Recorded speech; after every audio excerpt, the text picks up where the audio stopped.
Episode 5 Knowledge is Power. Hi guys, and welcome to Thursday Talks Episode 5. Unfortunately, I'm meant to be dressed as Scrooge, but I haven't got my black tie, about the black bow tie. I don't know where it is. I have about 13 bow ties, and I can't even find the simplest black. So I don't even know whether I have a black, but that just shows I'm so unconventional if I don't have a black.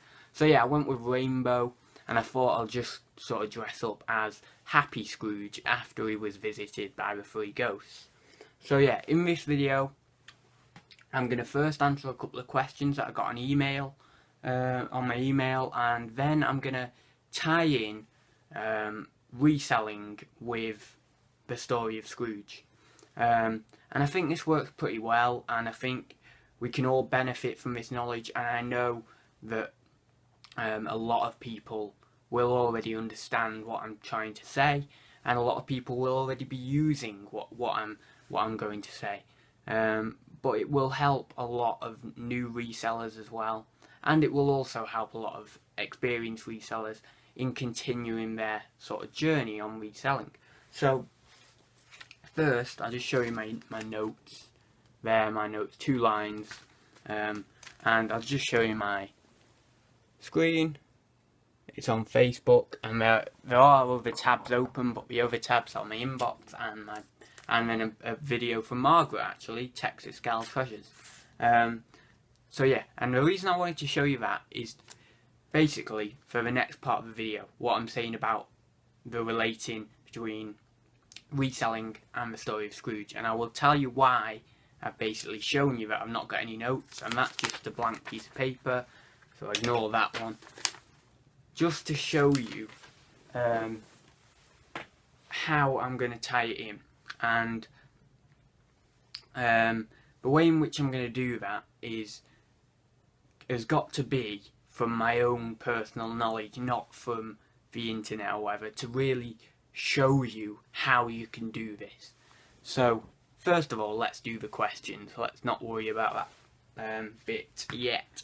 So a person called Linda messaged me on my email through my website, and just to let you know, I have updated my website to a WordPress site rather than a Weebly site. So thanks, Michael, for giving me that advice. It's so much better.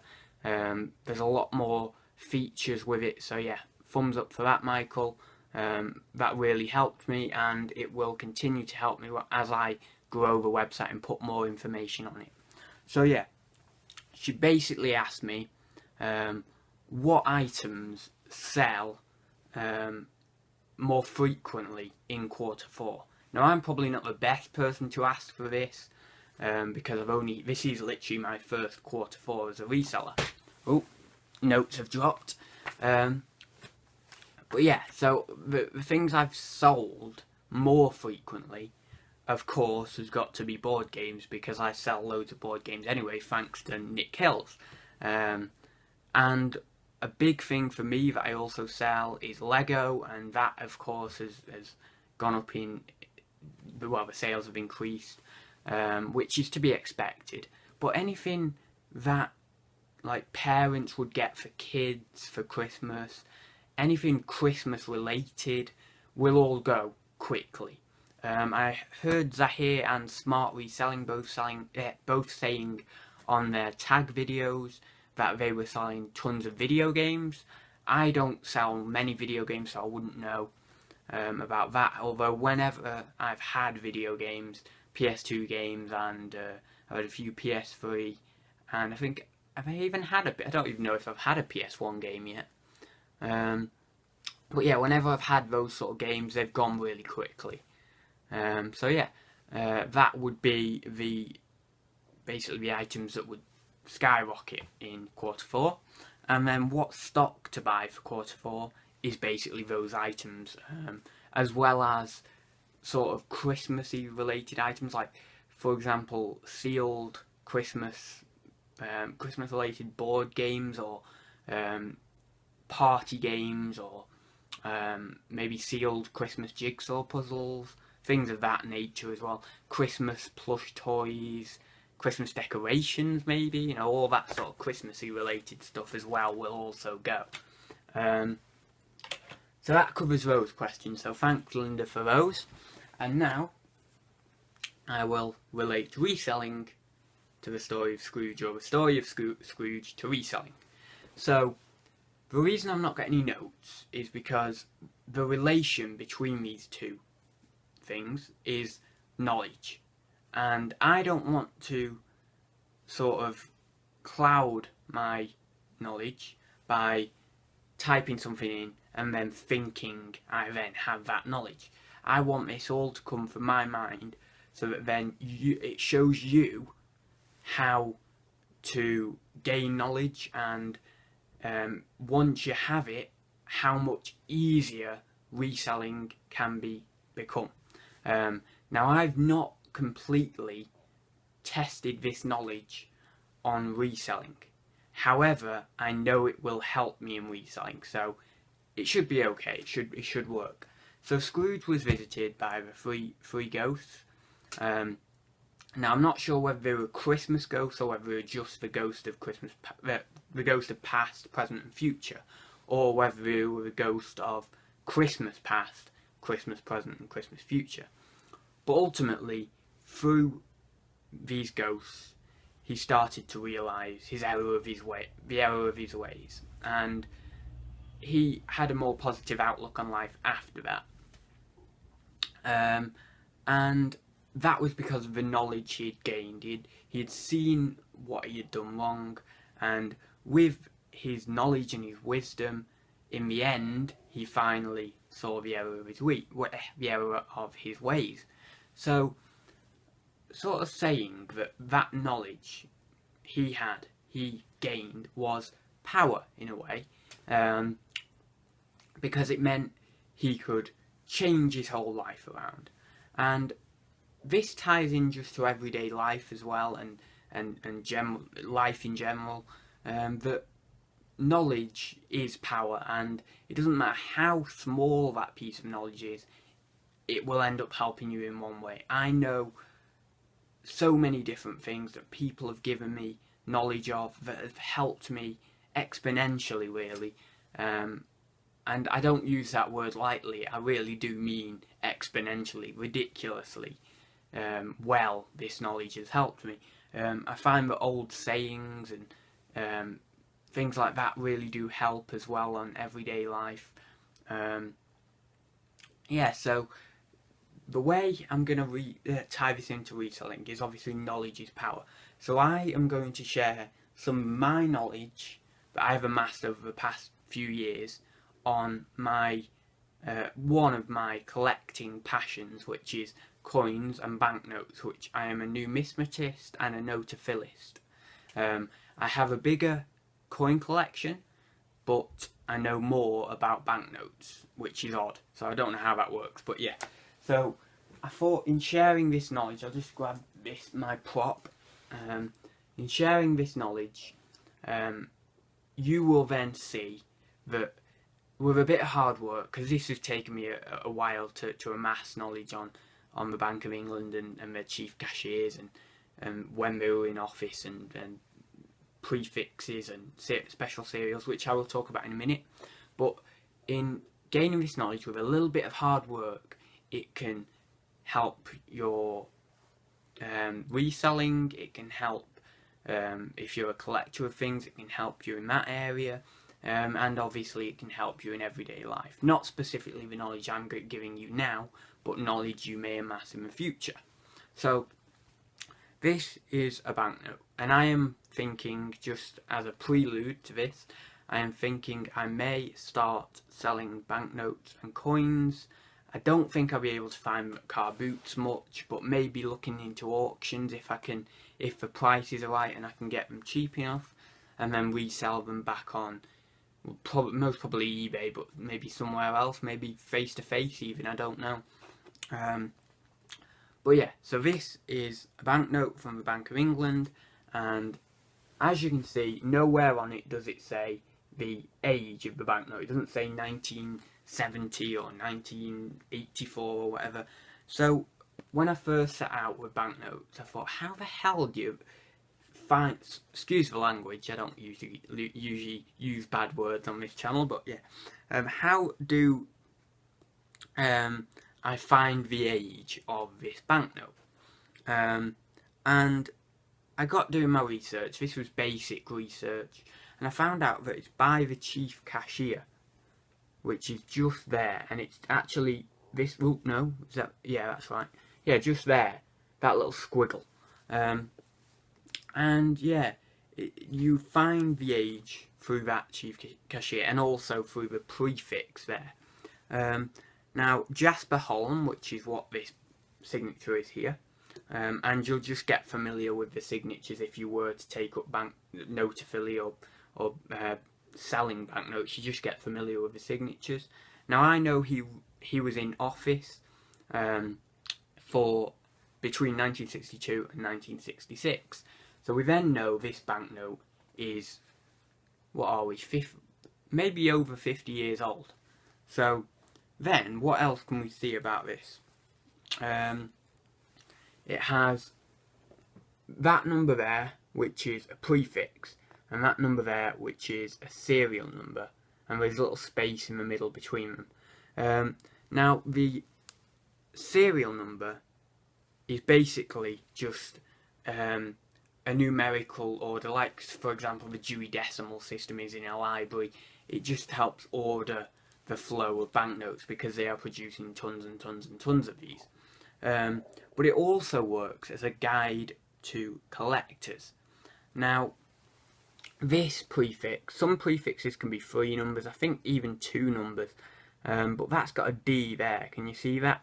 So, that tells me that's not a special prefix, with my knowledge on Bank of England prefixes. Now, if that was an M, that would tell me, depending on the following 3 numbers, that would tell me it may be a replacement note.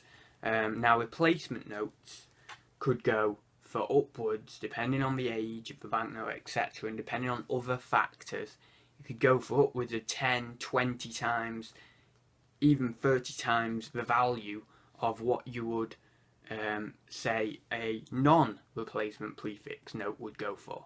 So I think you're probably following me on that. You should be following me. It's not too hard, but we're not at the really complicated stage yet. So this number here is the serial number. Now, if this is not a particularly good serial, it's just run-of-the-mill 560,808.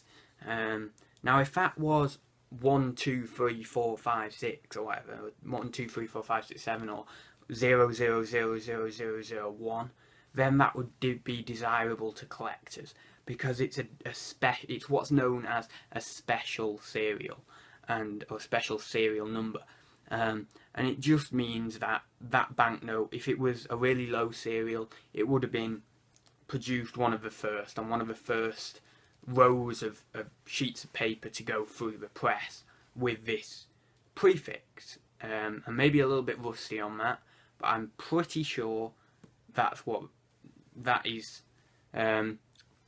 basically what that is. So if it was like 00001, it is obviously the first to go, one of the first to go through the press, and I believe it also relates to the prefix.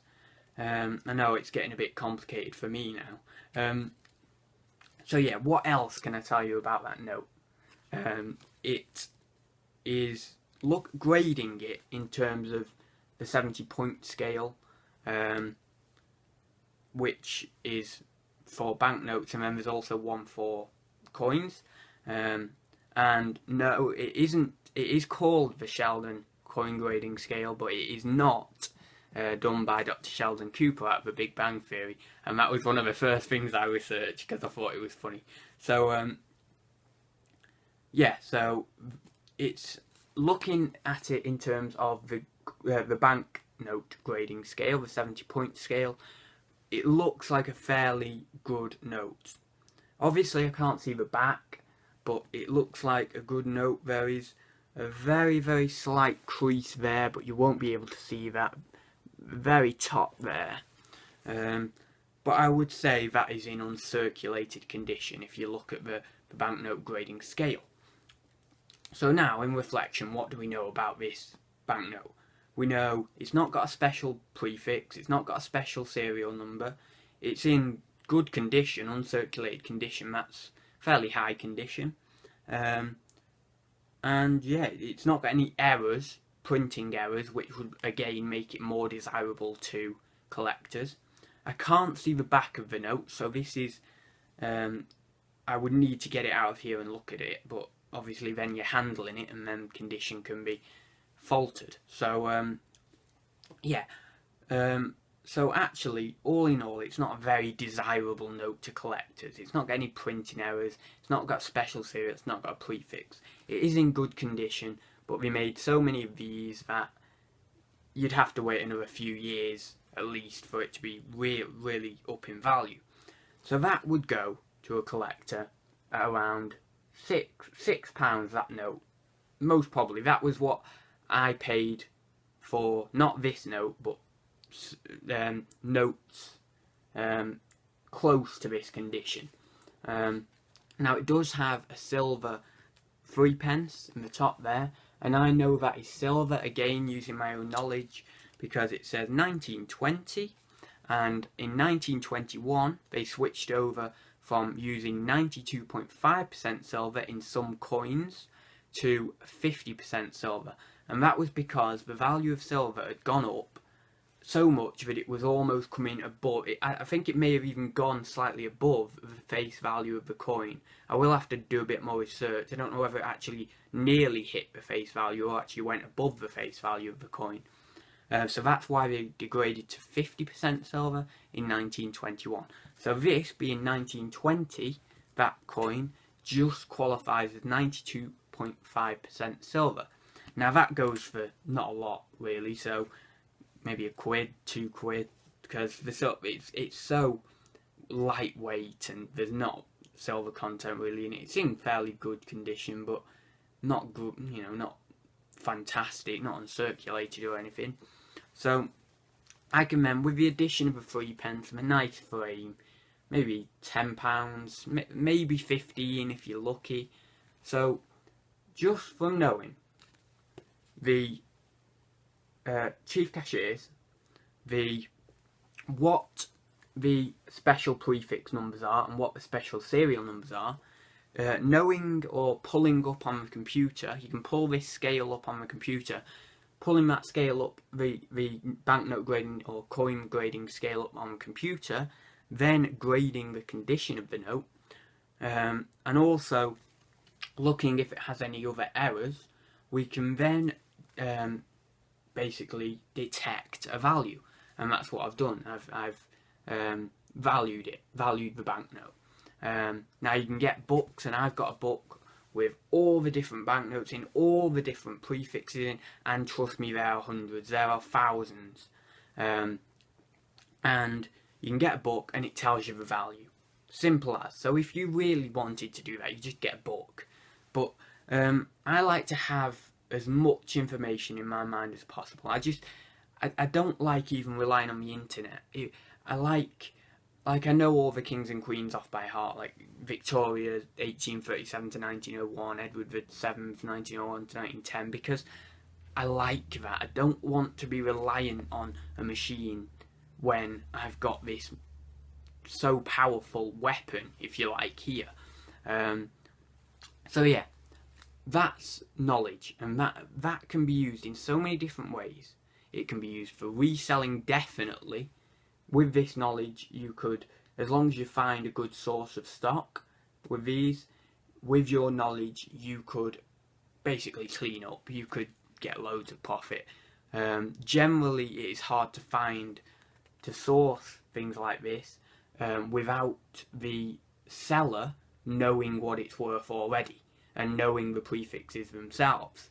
So that's where it goes a bit wrong. But I'll definitely be on the lookout for these at Car Boot, and I may even start going to auctions, and if I can buy lots of them cheap enough, banknote lots and stuff and coin lots cheap enough, and then sell them on eBay or face to face to people, I may start doing that.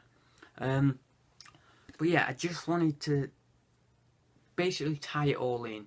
The story of Scrooge and reselling and knowledge, and that is the best advice I could give you, and it's what every other reseller on YouTube is most probably saying: knowledge, get knowledge. And I just thought I'd give you a bit of knowledge on what I'm passionate about to tie it in with Scrooge and stuff. And yeah, if you found this information helpful, that's great. If you're now in love with banknotes, which I'm sure you are, then you can go ahead and do your own research and get selling them, buying and selling them. If you can find them cheap enough, fair enough. But yeah, so I think that'll do it, because I'm sure everyone's bored as hell right now. Just to mention as well, that is just one bank in the world, the Bank of England. Now, there's Clydesdale Bank in Scotland, Bank of Scotland, there's RBS. I think there's still an active bank in Ireland that is still can still issue currency, because you have to get a certain permission to be able to issue currency. But yeah, so that's just one bank with all those prefixes and all those chief cashiers and all that time. So imagine doing it for all the banks of the world. You wouldn't be able to.